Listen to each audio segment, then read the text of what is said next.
Gracias, señora presidenta. Señor consejero, creo que estamos ante uno de los grandes problemas, yo me atrevería a decir, endémicos de cualquier sociedad, por muy avanzada que sea o situación de desarrollo. Cierto es muy curioso que los países más avanzados de la OCDE son los que menos economía sumergida, menor fraude fiscal y, por tanto, menor fraude laboral tienen, a pesar de que tengan los tipos impositivos, la presión fiscal más elevada, lo cual implica que en ocasiones son otros factores los que pueden estar detrás del mismo, y haré alusión a ellos durante mi intervención. Pero sin duda alguna estamos ante un problema enorme. Fíjese, si esto sucede en cualquiera de los estados que podemos decir más desarrollados, desgraciadamente en España estamos por encima de la media de la Unión Europea en cuanto a economía sumergida.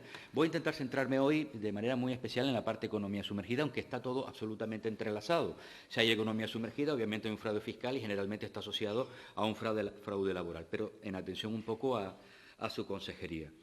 Y si hablamos de Canarias, pues a peor la mejoría. Desgraciadamente, en la mayoría de los estudios que es verdad que tienen un cierto rigor cuestionable, es decir, no digo que no sean rigurosos en su trabajo, pero todos los expertos coinciden que medir exactamente la economía sumergida es muy complicado, entre otras cuestiones porque estamos hablando de algo que está oculto, por tanto, ser capaces de determinar cuánto se moviliza, pero hay distintas metodologías y, desgraciadamente, en la aplicación de todas ellas y por distintos expertos y en distintas etapas de nuestra historia, desde el año 90 al 2010, en el 2012, en el 2019, es decir, todas y cada una de ellas colocan a Canarias siempre en los peores lugares. En algunos casos encabezando en varios de ellos la economía sumergida a nivel estatal, y en los otros pues hemos mejorado un poquito las posiciones en segundo, en tercer o en cuarto lugar, pero siempre en esa situación. Cierto es que algunas de las causas, según los expertos que suelen estar asociados a economía sumergida, está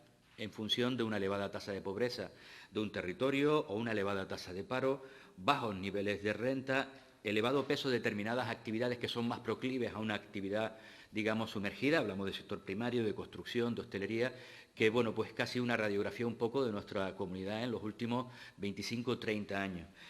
Pero luego hay otras cuestiones que pueden estar muy relacionadas también con, digamos, una cierta moral fiscal, por decirlo de alguna forma, o la permisividad de las administraciones en ocasiones, quizás no ejerciendo todo el peso y la contundencia de la ley a partir de determinado nivel de inspecciones, pero también incluso al final de la población. Vamos relativizando, vamos normalizando, incluso en algunas cosas, en algunas ocasiones consideramos héroes a quienes desarrollan algunas prácticas, ¿no? Y las damos por casi buenas, ¿no? Y aquello de no seas tonto, no estés pagando, o incluso dentro de determinados profesionales e incluso algunas empresas con IJIC o sin IJIC, es alguna de las preguntas, ¿no?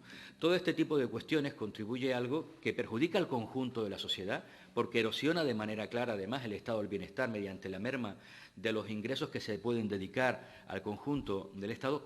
Es una competencia absolutamente desleal con respecto a aquellas empresas, ciudadanos y ciudadanas en general, pero hablamos en el ámbito de la economía, de aquellas empresas que sí son fieles cumplidoras, y en ese sentido pues me gustaría conocer exactamente cuáles van a ser algunas de las medidas, si han estudiado el informe que se entregó a finales de la pasada legislatura, a principios de esta, y hay algunos elementos en dicho informe para intentar acometer en los próximos años una mejora. Cierto es que en el ámbito del fraude fiscal, los informes de la ATC de los años 21 y 22 ya, digamos, tenía elementos de una mayor afloración con respecto a etapas anteriores, pero sigue siendo un problema importante en nuestra tierra. Muchas gracias nuevamente, presidenta.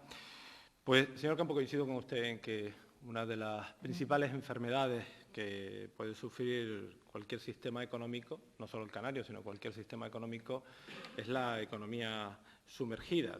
Creo que es sumamente importante que pongamos sobre la mesa, primero, la dificultad de la valoración de lo que puede ser en porcentajes de PIB esa economía sumergida, aunque es cierto que hay estudios que llevan a referir que particularmente en Canarias estamos en el 28% del PIB, una cifra muy alta comparada, como usted decía, con la media europea e incluso con la media española, porque esto al fin y al cabo se convierte en esa competencia desleal, se convierte en una distribución injusta de la fiscalidad, en definitiva nos lleva a una situación de preocupación. Y lógicamente, y más habiendo visto, lo tengo aquí, ese estudio que se presentaba a final de legislatura y que nos va a servir de base, porque además el estudio de la universidad es sumamente oportuno y además viene con mucha pedagogía a decirnos cuáles pueden ser las acciones pertinentes para combatir esa economía sumergida. Creo que es sumamente importante, primero, que el Gobierno se lo crea, ¿no? Es decir, que crea que hay que tomar medidas para llevar a cabo, para conseguir aflorar esa economía sumergida. Porque es bueno para todos. Es bueno para la seguridad laboral, es bueno para la tributación, es decir, no para recaudar más, que también, sino para distribuir de manera más justa esa política fiscal. Es bueno para el mundo laboral, porque al final también los índices de empleo se ven reflejados en mejor o en peor situación en cuanto a los porcentajes de economía sumergida y, en definitiva, creo que es bueno para todos. Y es cierto, y usted lo decía y sonreía yo cuando decía con IJIC o sin IJIC, ¿no? En determinadas ocasiones quizás llevamos la economía sumergida a esa definición muy canaria del cáncamo, ¿no? Pero no todo es un cáncamo. Es decir, no todo es estas personas que en determinadas ocasiones desarrollan una actividad concreta sin tener de alta ninguna empresa, sino que la propia empresa a veces define esa situación de con IJIC o sin IJIC. Pues bien, lo que hay que ver y en función del por qué se produce esta economía sumergida es, en primer lugar, luchar en favor de la simplificación administrativa. Cuanto más fácil sea la posibilidad de ayudar a que las empresas estén de manera legal, mejor. Creo que esto es una situación que no solo he mencionado hoy, sino que en muchas otras situaciones. La reducción de la carga fiscal. Está sumamente demostrado que la reducción de la carga fiscal ayuda a que la empresa emerja y esté en manera regular. ¿Por qué? Porque, de igual manera que le decía al portavoz del Partido Popular que en determinadas ocasiones la empresa no puede contratar porque contratar supone ir a quiebra y dejar de contratar, pues también en determinadas ocasiones pagar esa situación tributaria lleva a que la empresa no tenga un equilibrio presupuestario y, por lo tanto, estamos en una situación de reducción fiscal para conseguir que de esta manera aflore la economía sumergida. Y luego, y hay ejemplos en nuestra tierra, hay algo importante que es la colaboración público-privada. Fíjese, campañas tales como las que llevamos con FEMETE o FEMEPA, que es la de Yo Soy Legal, es una campaña que viene de la mano de la iniciativa privada, de las federaciones, vienen a luchar contra aquellos sectores que no están de manera legal. Y creo que es oportuno que ellos mismos sean quienes lleven a cabo acciones como esta, ¿no? Y en esta línea es donde vamos a pivotar las acciones para hacer aflorar esa economía sumergida. Gracias, presidenta. Vamos a ver, señor consejero. Hay algunas cuestiones que, aunque digamos que la teoría pudiera ser esta, realmente no hay una relación directa y se demuestra precisamente con el dato que le daba. Los países que menos economía sumergida y fraude fiscal tiene son generalmente asociados a sociedades más desarrolladas en su conjunto, por tanto también sus economías, pero ojo, con los mayores niveles de presión fiscal incluso que los territorios que generalmente pues tienen más economía sumergida. Con lo cual, cierto es que si no hubiera imposición fiscal, pues sería mucho más sencillo que no hubiera economía sumergida y si no hubiera digamos, ningún tipo de normativa, le garantizo que entonces, si desaparece toda la normativa, desaparece, por tanto, también el problema de la economía sumergida. Esto es lo de destruyamos los bosques para que no haya incendios. Yo creo que no se trata de eso. Creo que lo que se trata es de tener una fiscalidad adecuada y Canarias, no olvidemos, tiene la fiscalidad y la presión fiscal más baja de toda España, que a su vez de las que las tiene más baja a nivel del conjunto de la Unión Europea. Por tanto, Canarias tiene la fiscalidad más baja a nivel de la Unión Europea. Por tanto, ese no es el principal problema. Más allá de que podamos buscar luego alguna medida puntual. Está claro que debe de haber múltiples cuestiones. Una de ellas la pedagogía al conjunto de la población sobre lo que supone cumplir con la norma, la moralidad desde el punto de vista fiscal que contribuye.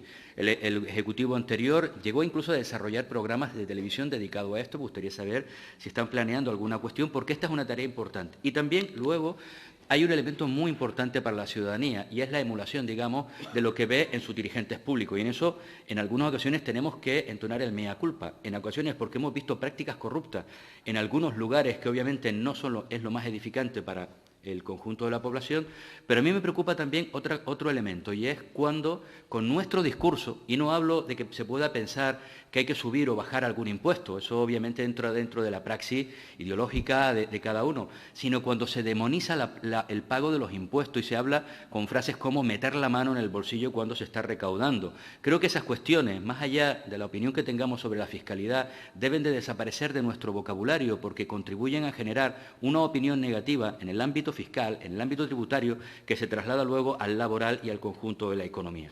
Por tanto, creo que nos quedan retos pendientes. En esta tarea nos van a encontrar, sin duda alguna, al lado del conjunto de las administraciones, porque creo que es uno de los elementos esenciales y está amparado además en la Constitución española, un elemento esencial de la redistribución de la riqueza, de ser equitativo desde el punto de vista de justicia social y, por supuesto, el refuerzo de nuestro estado del bienestar.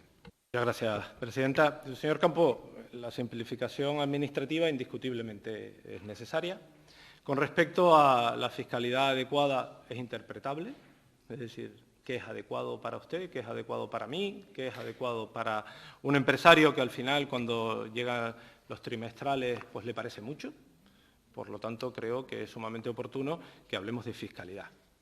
No como elemento único para combatir la economía sumergida, pero sí como elemento complementario para conseguir aflorar esa economía sumergida. Por lo tanto, hemos hablado de simplificación administrativa, estamos hablando de fiscalidad, estamos hablando de inspección, no como persecución, pero sí en gran parte en esa inspección colaborada o en colaboración público-privada como la que nombraba anteriormente con FEMEPE o con FEMEPA, y de la pedagogía, comparto con usted, sobre todo si la vinculamos a los riesgos, ¿no? A los riesgos que supone tener una actividad empresarial, comercial, autónoma, fuera de la ley, porque puede llevar a muchos riesgos que a veces son ignorados por la ciudadanía y que creo que esa pedagogía nos va a ayudar a concienciar de esa necesidad. Con lo cual, creo que estamos en la misma línea y agradezco su mano tendida para poder encontrarle en los trabajos que podamos llevar en este sentido. Muchas gracias.